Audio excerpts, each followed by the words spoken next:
নমস্কার, শুভ মধ্যাহ্ন। চলে এসেছি একটা রেসিপি নিয়ে। আজকে আমি মাছের ডিমের বড়া করে তার টক করছি। আগে মাছের ডিমের বড়াগুলো করে নিই, তারপরে এটাকে টক করব।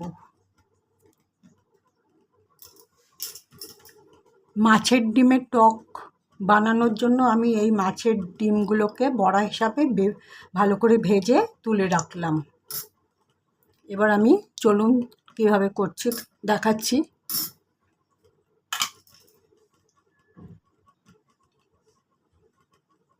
এই উপকরণগুলো আমার লাগবে: পাকা তেঁতুল, ঝাল লঙ্কা, হলুদ, কাশ্মীরি রেড চিলি পাউডার, জিরের গুঁড়ো, কাঁচা লঙ্কা, আর একটু দেবো নুন। নুনটা এখানে রাখা হয়নি, যাই হোক একটু দেবো।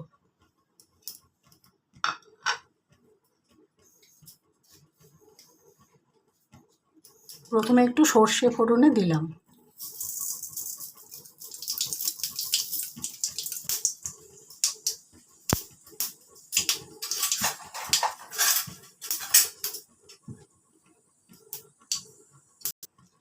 দিয়ে দিচ্ছি একটা শুকনো লঙ্কা ফোড়নে।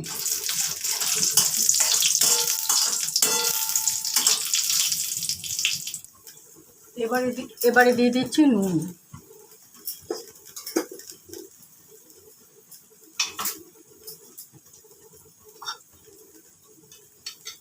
এবারে দিয়ে দিচ্ছি হলুদ,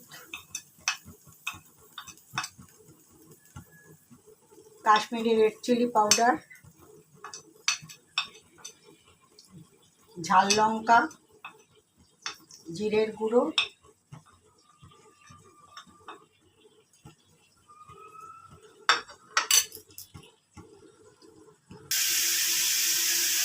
এবারে দিয়ে দিচ্ছি এই পরিমাণ তেঁতুল। এটাকে আমি আগে জল দিয়ে ভালো করে ধুয়ে রেখেছি, পরিষ্কার করে রেখেছি।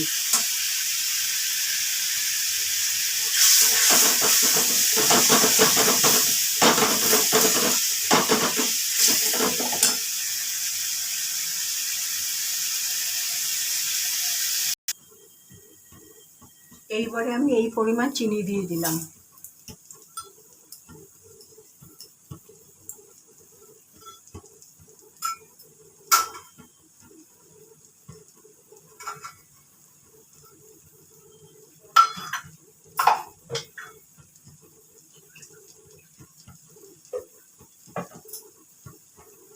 দিয়ে দিচ্ছি এক বাটি জল।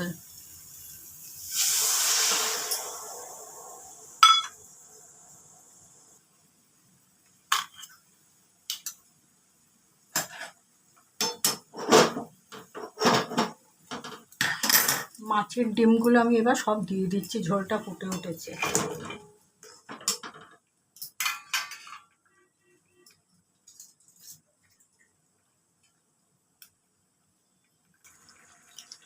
মাছের ডিমের টকটা ভালো করে ফুটে উঠেছে। এবার দিয়ে দিচ্ছি দুটো কাঁচা লঙ্কা।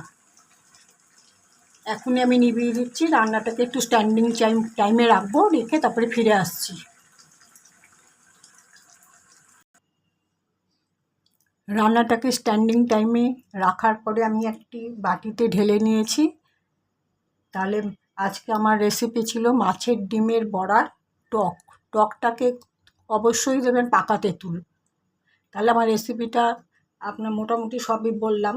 সর্ষে ফোড়ন দিয়েছি, আগে বড়াগুলো ভেজে তুলে নিয়েছি। সর্ষে ফোড়ন দিয়ে তারপরে একটু জিরের গুঁড়ো, একটু কাশ্মীরি রেড চিলি পাউডার, একটু ঝাল লঙ্কার গুঁড়ো, আর নুন হলুদ এ তো দিতেই হবে, আর একটু জিরে দিলাম। আর দিয়ে দেওয়ার পরে লাস্ট শেষে জলটা দিয়ে দেবেন। দেওয়ার পরে বড়াগুলো সব সাজিয়ে দেবেন যেন ডুবে যায়। ডুবে গিয়ে একটু চিনি দেবেন। দেওয়ার পরে ফুটে গেলে তাহলে এটা স্ট্যান্ডিং টাইমে কিছুক্ষণ রেখে দিয়ে তারপরে এটা ঢেলে নেবেন। তাহলে আমি আমার ভিডিওটা আজ এখানেই শেষ করলাম। দেখা হবে পরবর্তী একটা ভিডিওতে বা ব্লগে। সবাই ভালো থাকবেন। নমস্কার।